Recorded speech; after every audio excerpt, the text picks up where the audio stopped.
Sorry. بسم الله الرحمن الرحيم الحمد لله رب العالمين وصلى الله تعالى سيدنا محمد أشرف الأنبياء والمرسلين وعلى آله وصحبه ومن والاه إلى يوم الدين وتتعلم التعليم وتذكر التذكير نافع الانتفاع والإفادة والاستفادة والحث على التمسك بكتابنا وسنة رسوله صلى الله عليه وسلم والدعاء إلى الهدى والدلاء إلى الخير ابتغاء وجه الله ومرضات قلبه وثوابه سبحانه وتعالى. سبحان الله والحمد لله ولا إله إلا الله ولا قوة إلا بالله عدد كل كتب واكتب أبد الأبدين والدهر الداهرين سبحانك لا علم لنا إلا ما علمتنا إنك أنت العليم الحكيم وحسبنا الله ونعم الوكيل لا حول ولا قوة إلا بالله العظيم. اللهم إني أعوذ بك من أن أضل أو ضل أو أزن أو زن أو ظلم أو أجهل أو يجهل علي. اللهم أغننا بالعلم وزينا بالحلم وأكرمنا بالتقوى وجملنا بالعافية الراحمين يا أرحم الراحمين يا رب العالمين. Okay, so now we're starting chapter 2 of the book, the chapter on purification and prayer. This is from the ladder to success and true loving Allah Ta'ala by the great scholar Abdullah bin Hussayn bin Tahir by Ali al-Hadrami al-Shafi'i. He says, he starts the chapter by talking about prayer times. So when a child is born, okay, a child, for example, if they're born Muslim, then khalas, they're already upon the religion of Islam. And then the first thing they have to do, the first thing that's incumbent upon them to do as they mature is what? Is to pray. Okay, is to pray. And so the parent would, for example, have to teach them when to pray, one of the prayer times. Teach them as well how to pray and the conditions they have to fulfill to pray, such as making wudu, covering their awrah, and so on and so forth. Okay? And so he says here, because of the fact that the first obligation that's upon every human being once as they mature is prayer, he's talking about prayer times now, because you have to know when to pray in order to pray. So he says, among what is obligatory are 5 prayers during the day and night. Noon prayer, its time is from when the sun passes the zenith, i.e. declines from the middle of the sky towards the west, until the shadow of every object is the same length as the object, minus its shadow when it is at its highest point in the sky. Afternoon prayer, its time is from after the end of noon prayer's time until the sun disappears. 3. Sunset prayer, its time is from after the sun disappears until the red glow disappears. Night prayer, its time is from after the end of sunset prayer's time until the rising of true dawn. And 5 is morning prayer, its time is from after the end of night prayer's time until the sun rises. So the Prophet ﷺ, as we all know, prayer became obligatory upon the Ummah when he went upon, or the 5 prayers as we know it became obligatory upon the Ummah after Isra and Miraj. And the night of Isra and Miraj, the Prophet ﷺ, he went up to the sky, to the 7th heavens, and that's where Allah Ta'ala, what is narrated occurred, and he saw Allah Ta'ala, and the prayers were legislated upon the Ummah of the Prophet ﷺ. When he came back, the first prayer that he was taught, was Dhuhr. So he came back in the morning, right? And then, or around Fajr time, and then Dhuhr of that day is the first prayer that he was taught by Sayyidina Jibreel alayhi salam. So Sayyidina Jibreel alayhi salam came to him, as is narrated in the hadith. He came to him for Dhuhr and he taught him how to pray. So what he did the first day, Jibreel alayhi salam came, was when he came at the beginning of Dhuhr time, at the beginning of Asr time, at the beginning of Maghrib time, at the beginning of Isha time, and the beginning of Fajr time. And during that, every time he came, he taught the Prophet ﷺ how to pray that time's prayer, how many rak'ahs, what to do, and all that. The second day he came at the end of Dhuhr time, at the end of Asr time. For Maghrib, he came at the same time each day. For Isha, he came at the end of Isha time, and then for Fajr, he came at the end of Fajr time. And he told the Prophet ﷺ that these are the 5 prayers the Ummah has to pray, and he designated when the start time and end time of each prayer was, because on the first day he came with the start time, on the second day he came with the end time, and he also told them how many rak'ahs and everything that the person must pray for each prayer. So for that reason, in most of the books of fiqh, the first prayer that was talked about is what? It's Dhuhr, because that was the first prayer that was made obligatory upon the Prophet ﷺ and the Ummah of the 5 daily prayers. So he says, noon prayer, its time is from the sun passes the zenith, i.e. declines from the middle of the sky towards the west, until the shadow of every object is the same length as the object minus its shadow when the sun is at its highest point in the sky. So when the sun rises, right, for Fajr, everything's shadow is really long.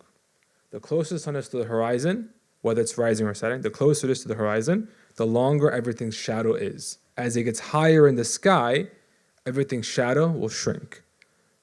And you can try this at home, right? Get, for example, something and put it on the table, and get your phone or flashlight, turn the light on, and just rotate it around it, and you'll see.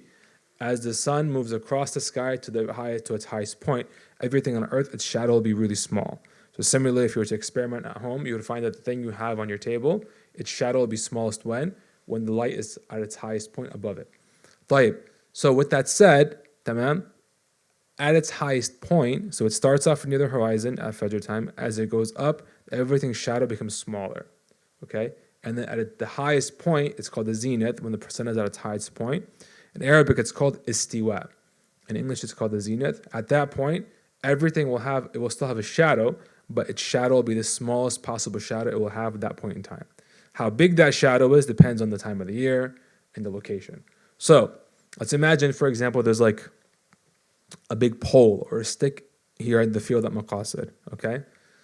And so if we were to observe the shadow of that pole, we'd find that at Fajr, the shadow's long, and it's going to keep shrinking throughout the day. It's going to keep shrinking.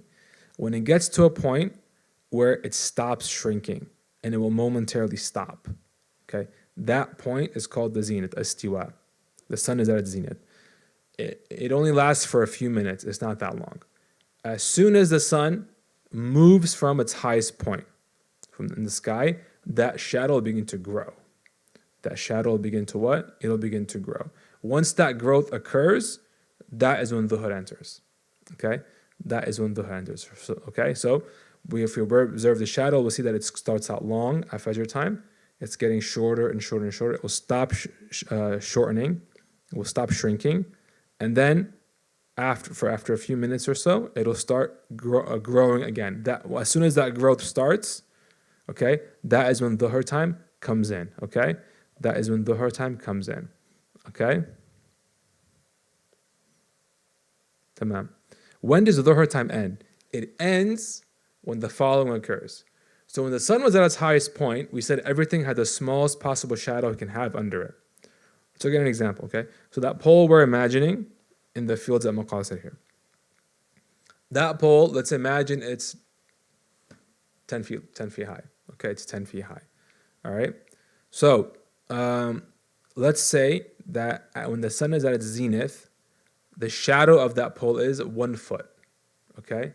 So it is 1 foot, the shadow is 1 foot long when the sun is at its highest point. What that means is that, okay, it'll grow from 1 foot, right, to 2, to 3, to 4, to 5, and so on and so forth. Dhuhr time ends when the shadow of that pole becomes the length of the pole itself plus the length of the shadow at the time of the zenith. Okay? So the length of the pole is what? Is 10 feet long. Okay? And then the length of the shadow at the time of the zenith was what? 1 foot.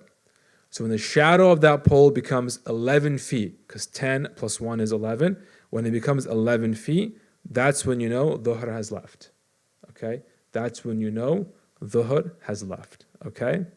Now, as soon as it goes beyond that, tamam?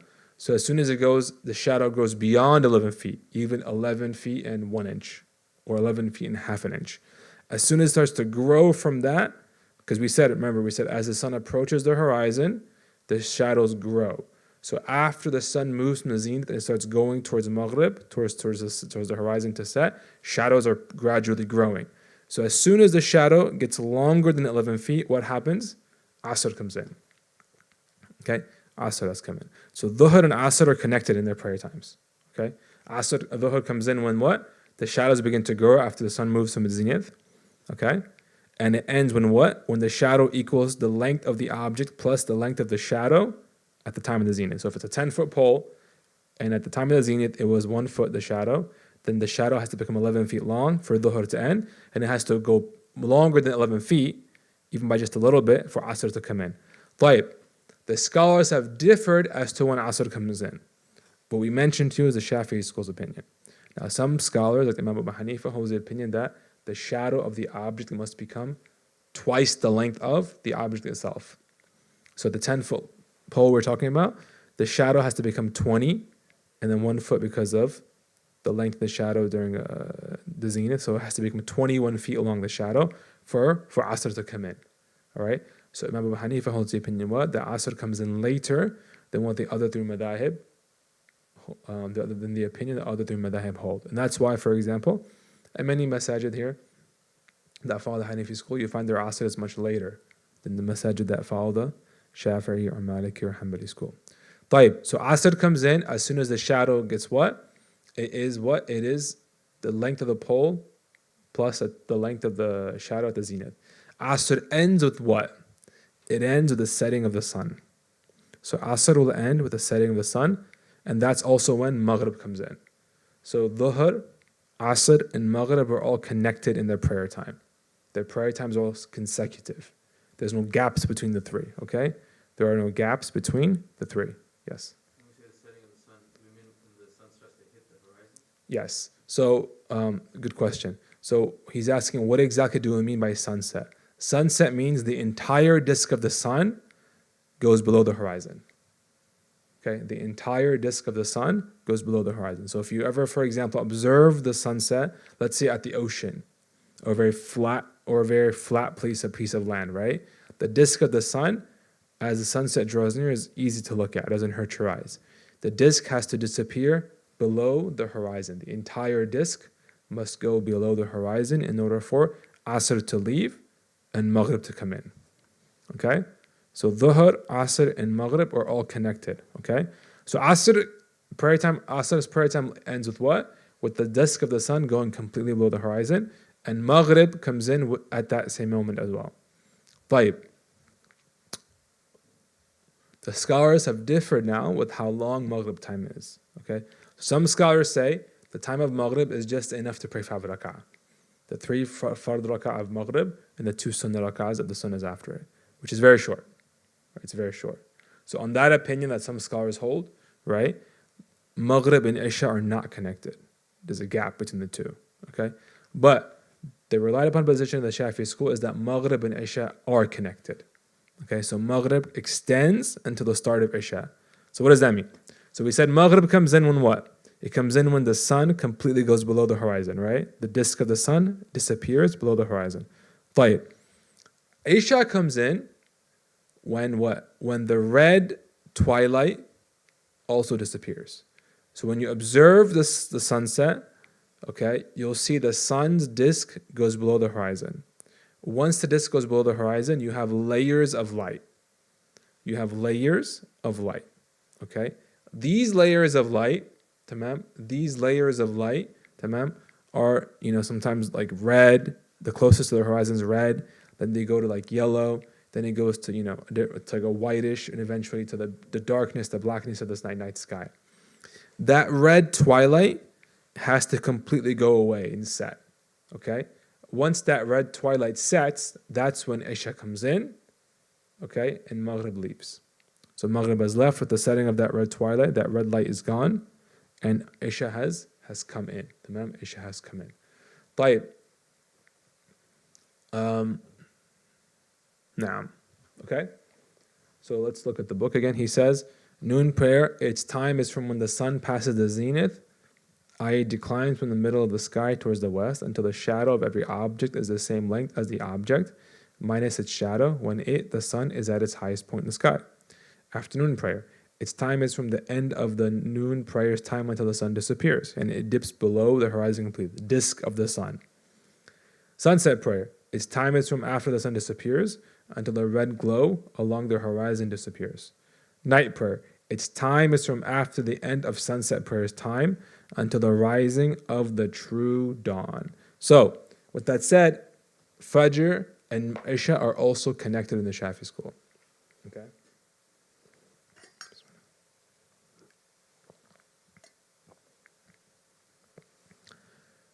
So, we said when the red light on the horizon goes away, is when Maghrib leaves and Isha enters. Okay? Maghrib leaves and Isha enters. Fajr comes in what? Fajr comes in with what's called true dawn. So there's 2 types of dawn.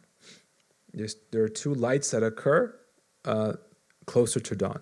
The first light it does not always happen everywhere. It happens in some parts of the world. In Arabic, it's called Al-Fajr al-Kadhib. It's a false dawn. It's a light that occurs in the night sky. It's a vertical light that comes and appears, a vertical burst of light, and then it disappears or it stops, and then afterwards there's darkness again. That is not Fajr. That is the false dawn. In Arabic they call it Fajr al-Kadhib, the lying or dishonest or the false Fajr.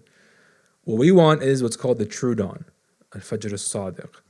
And that is when the sun, okay, begins to appear on the horizon. The light of the sun starts to appear on the horizon, okay, and it begins to spread horizontally.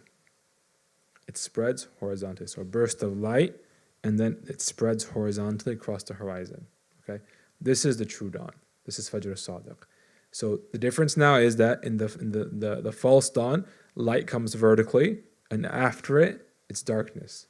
In Fajr al-Sadiq, the true dawn, light comes horizontally, and afterwards it just gets brighter and brighter and brighter. We've entered daytime. There's no darkness afterwards.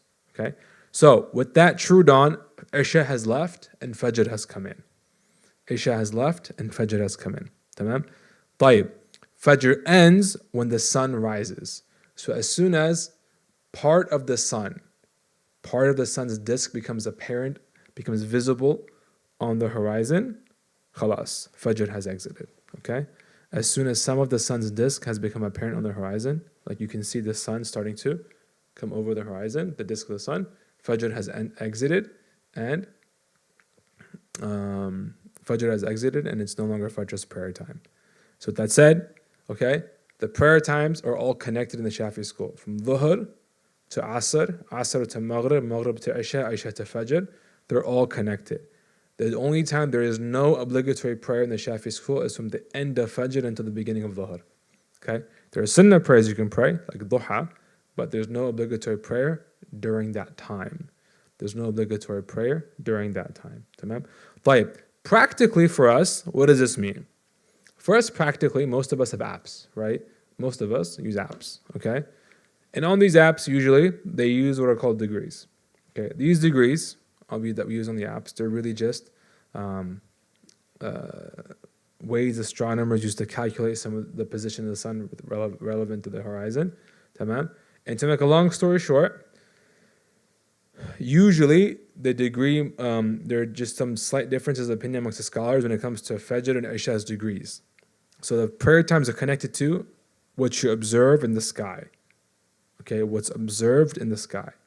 Now, the differences in opinion between degrees, what degrees will correspond to each prayer time, come from disagreements as to when these things actually occur. So imagine you have 3 people, 3 or 4 or 5 people, all observing Fajr at the same time.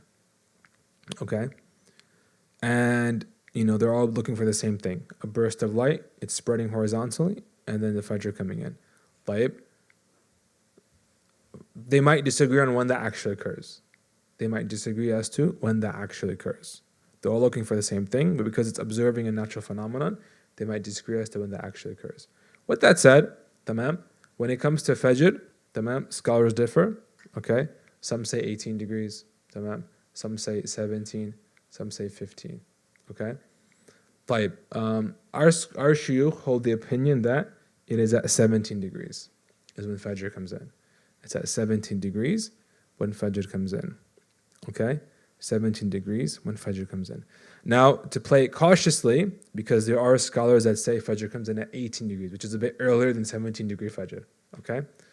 To play it cautiously, what our shuyukh suggests is that when it comes to fasting, take the earliest time that scholars say Fajr comes in. When it comes to praying Fajr, take the latest time scholars say Fajr comes in. So 18 degree Fajr is earlier than 17 degree Fajr. So when it comes to fasting, we should stop eating before 18 degree Fajr. Okay? In order to make sure our fast is valid according to all the scholars of the Sharia. Tamam? And when it comes to praying, we should pray after the 15 degree Fajr to make sure that our prayer is valid according to all the scholars of the Sharia. Tamam? But the exact time when it comes in, our shuyukh said it's at 17 degrees. Okay? 17 degrees. طيب. So that's when it comes to Fajr. When it comes to Isha, again, there's a slight difference of opinion amongst the scholars when it comes to the time it comes in, the degree comes in. Our shuyukh hold the opinion it's at 15 degrees. 15 degrees is when Isha comes in. Okay? 15 degrees is when Isha comes in.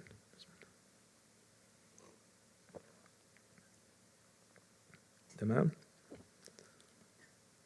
So he says morning prayer, its time is from after the end of night prayer's time until the sun rises. طيب. Then he says these 5 obligations, furud, within their times are required of every Muslim who is mature, of sound mind, and pure, i.e., from menstruation and postpartum bleeding.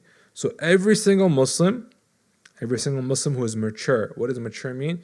It means they've reached adolescence. They're considered an adult in the Sharia of Allah Ta'ala, which is, for a girl, it means she's menstruated after being 9 lunar years. For a boy or a girl, it means they've also perhaps had a wet dream after 9 lunar years. Or if they've never had either of those, then after reaching 15 lunar years of age, they're considered mature adults in the Sharia. So these prayers are obligatory upon every Muslim who is mature. So Muslim who is mature, of sound mind, meaning their intellect is intact. They're not someone who isn't of sound mind. And pure. Pure means they're not menstruating or they're not in postnatal or postpartum bleeding. Okay? So every single Muslim who meets these conditions of maturity, sound mind, and purity, tamam, from menstruation and postpartum bleeding, must pray all these prayers in their prayer times. They must pray these prayers in their prayer times. Okay? They must pray these prayers in their prayer times. To delay a prayer from its prayer time is a grave sin.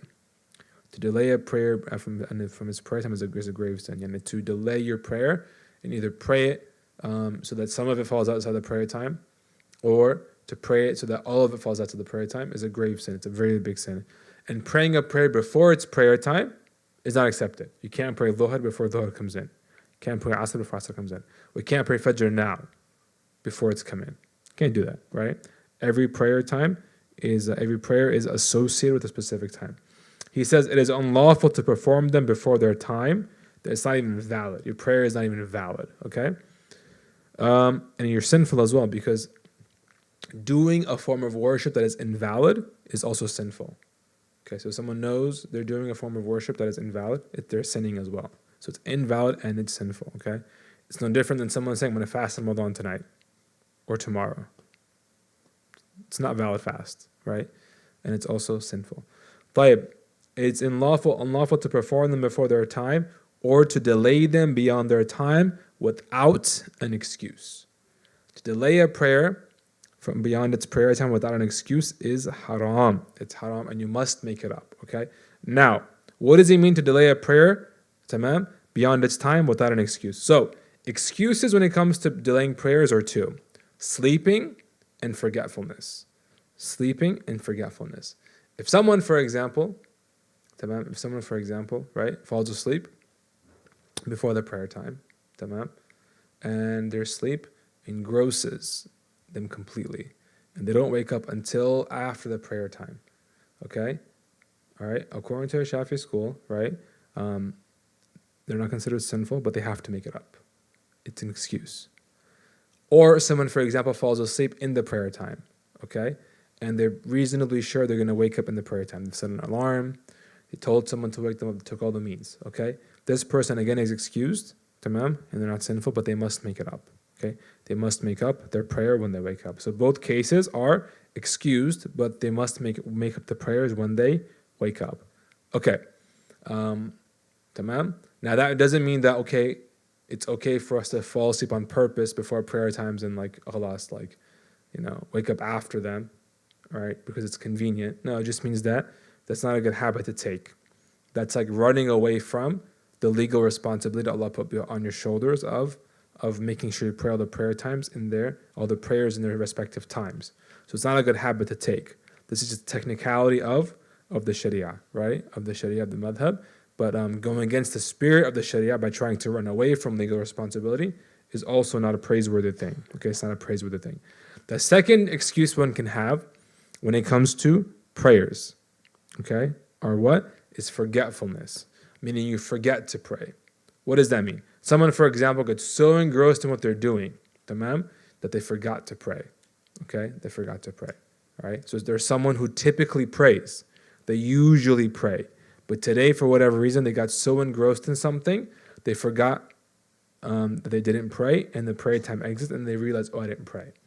There's the condition for this to be a valid excuse is that the thing they're engrossed with, the thing they're busy with, is not something that is impermissible.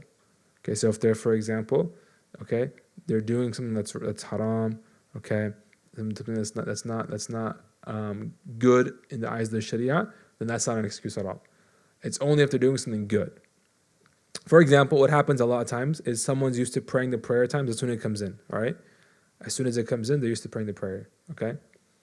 Today, for example, the prayer like Dhuhr came in, and they're used to praying it as soon as it came in. But today, for whatever reason, right, they got a little bit busy in the beginning of the prayer time. Okay, they weren't able to pray the way time they usually pray, and then 3 o'clock comes in, and they realize, oh, it's Asr time. I never prayed Dhuhr. Right? Why?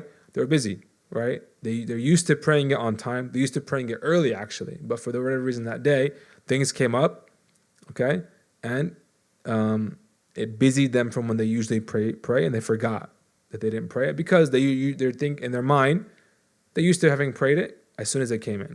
Okay, they still have to make it up, but they're excused. They're not sinful. Okay, so if someone, okay, is excused from one of the two things we just mentioned, then they're not sinful, but they still must make up their prayer. And if someone is not excused, they delay the prayer beyond its time without an excuse. Okay, this person, whether it's neglect or laziness or whatever, right? This person has to make it up immediately. You have to make up the prayer immediately. So you have to, whatever, as soon as you realize you forgot the prayer or you didn't do it, right? You have to stop everything you're doing. You have to make up that prayer. Okay, you have to make up that prayer, and you can only delay it further for absolute necessities. Okay, for absolute necessities. Okay, are there any questions?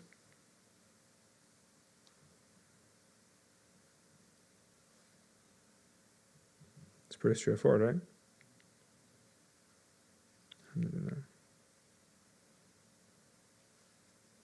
Okay, we'll stop there inshallah, and we will resume bi'idhnillahi ta'ala next week with what happens if someone has a preventer of prayer happen to them. And we'll cover after that what happens what is required of guardians with respect to their children or the people they are responsible for. So we close the Fatih gives us tawfiq to seek beneficial knowledge and to act upon it, and he accepts those actions from us, and then he gives us tawfiq to spread all over the world and makes us the Abdullah Prophet. He rewards our teachers, Shaykh, loved ones, and our parents with a Hadrat al-Nabi.